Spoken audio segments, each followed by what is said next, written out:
SK텔레콤 유심 정보 유출 사건이 굉장히 심각합니다. 그리고 그 지금 심각성이 계속 돼지고 있는데 얼마나 심각한 사안이냐면은 유출된 정보로 불법 유심 복제가 가능하고 그리고 본인 인정을 무력화할 수 있습니다. 해커가 피해자 명의로 거액을 대출을 받거나 대포폰을 개선하는 등 이거는 정말 우리 본인의 의지와 상관없이 굉장히 심각한 문제다. 근데 더 심각한 것은 SK텔레콤 이용자가 2,500만 명이라는 거예요. 실제로 일부 금융사에서 지금 25일 날 KB라이프생명 그리고 NH농협생명에서도 SKT 이용자의 SMS 본인 인증을 전면 차단하고 나서고 있답니다. 우리 개인정보위원장님 알고 계시죠? 예, 보도를 통해서 봤습니다. 이것이 집 주소가 아니라 정말 우리 집 안방에 우리 집에 도어락에 비밀번호가 유출된 사안과 같다. 동의하십니까? 뭐 그렇게 비유해서 볼 수 있을 것 같습니다. 그런데 저는 이것이 인재라고 보고 있습니다. 더 심각한 문제는. 자, 사고 인지가 4월 18일 날 됐는데 공식 공지까지 4일이 지연됐어요. 4월 22일 날. 근데 또 개인정보 유출 신고가 법정 기한이 얼마입니까? 개인정보법상에는 24시간이죠, 그죠? 24시간은 아마 이제 과기부 쪽이고 저희 개인정보위원회는 72시간입니다. 72시간인데 이것도 좀 초과해서 지금 신고했기 때문에 정보통신망법 위반 논란도 있는 거예요. 그죠? 그런데 이것이 SKT가 4월 25일 기자회견을 통해서 전 고객을 대상으로 무상유심 교체를 발표했는데 근데 기자회견 직후에 일선 대리점에서 일제히 유심 재고가 없다는 안내문을 또 붙이는 거예요. 이게 많은데죠, 얘기가? 어? 그리고 SKT가 보면은 지난해 정보보호 투자비로 2022년에 비해서 약 4%를 감액시켰어요. 같은 시기에 KT는 19%를 또 개인정보 보호가 투자를 1218억 원으로 또 증가시키고 LG U+도 292에서 632% 무려 116%를 투자비를 늘린 것과는 완전 대비된다는 거죠. 네.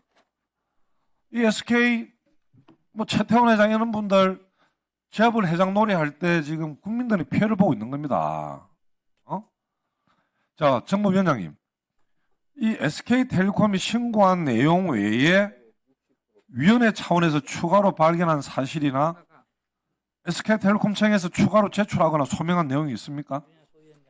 현재는 뭐 그 포렌식 작업을 하고 있고 저희가 자료 요구를 해서 아직 그 자료 요구에 대한 뭐 공식적인 답변을 받지는 못한 상황입니다. 아니 지금 이런 중대 사항에 개인정보위원회가 했는데 자료를 추가로 받지 못하고 있다고요? 예, 근데 뭐 당일날 곧바로 조사를 해서 현장 방문을 그날 당일 했고 구두 설명을 듣고 왔고요. 그 다음에 이제 회사 쪽하고 소통을 계속 하고 있기는 합니다. 예전에 LG LG카드였어요? 플러스 아니야 말고 LG카드 개인정보 유출돼서 회사가 존폐가 됐잖아요, 그죠? 예, 예, 근데 이거는 지금 회사 존폐의 문제입니다. 제가 볼 때는 예. 뭐 2,500만 명의 모든 정보가 유출됐다는 건 말이 안 되고 우리가 일반 내 이름이나 주민번호가 유출된 정도가 아니잖아요, 이거는 거죠? 네, 맞습니다. 예. 자, 개인정보위원회에서 이번 사고에 대한 조사 결과를 언제쯤 국민들께 공식적으로 발표할 계획입니까? 그거는 뭐 이제 포렌식을 지난주서부터 시작을 해서 그럼 이제 포렌식 결과를 좀 봐야 될 것 같습니다. 이제 보통 이제 짧게 걸리면 2, 3개월이고 긴 경우 시스템이 복잡한 경우는 뭐 1년 이상 걸리기도 합니다. 위원장님 말씀은 지금 이 다른 나라에 지금 이런 상황이 발생했다는 그 정도로 무관심하고 무책임한 발언이신 것 같은데? 전혀 그렇지 않습니다. 뭐 의원님 말씀하신 대로 뭐 SK텔레콤의 고객 숫자만 해도 뭐 국민의 거의 절반에 해당하고 기간통신 사업자고 우리가 그런데 그렇게 여유가 넘치고 그렇게 답변할 수 있나요, 그게? 그렇지 않습니다. 제가 뭐 꿈에도 혹시 못합니다. KT 쓰세요, 휴대폰? 저 개인적으로는 아니 그러니까 개인의 답변을 듣고자 하는 건 아니고 자 이러한 정보보호 소홀로 인해서 대형 사고가 또 하면은 앞으로 계속 날 수 있는 거 아닙니까? 재발 방지해야 되죠. 네, 당연히 그렇습니다. 기업의 정보보호 투자 및 관리체계 구축 실태를 점검하고 제도적으로 개선 방안하고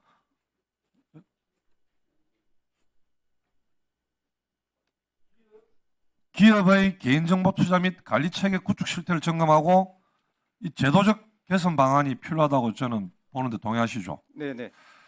그럼 우리 국회에서도 필요한 게 있으면은 언제든지 정보위원회에서도 말씀하셔야 되고, 그죠? 네. 그럼 앞으로 우리 위원회가 어떻게 할 것인가 이 부분에 대해서 네. 한번 입장을 한번 구체적인 계획이나 입장을 한번 말씀해 주시죠. 있으면은.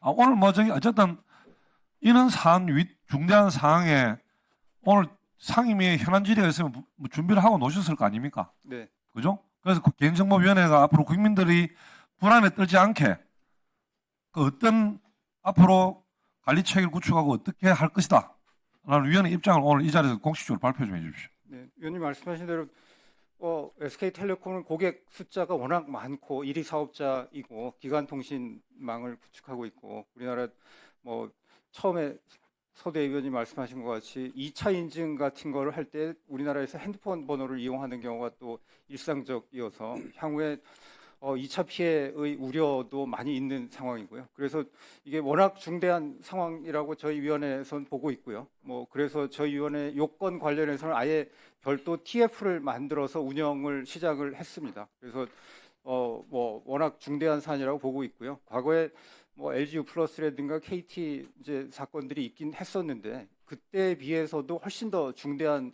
상황인 정황이 있고 그리고 이번에는 뭐 2년 전에 법이 개정되면서 처벌 조항도 그 과거에 비해서는 상당히 강화가 된 상황입니다. 그래서 뭐 잠재적으로는 상당한 수준의 처벌 가능성이 있고 또 지금 당장 국민 여러분들이 불안감을 느끼고 있기 때문에 기업이 이제 뭐 유심 보호 서비스라든가 FDS 뭐 이런 것들 또 유심을 이제 무료로 교환해 준다라고 하고 있는데 그런 것으로 해서 국민의 어떤 불안감이 지금 충분히 해소되지 않고 있는 것으로 보여서 그런 회사가 내놓고 있는 그 장치들에 대해서 추가적으로 할 수 있는 것이 어떤 것인지 또 그게 국민의 불안을 어떻게 해소할 수 있는지에 대해서 저희가 계속적으로 내부 검토를 하고 저희가 회사에 또 독려를 하도록 하겠습니다.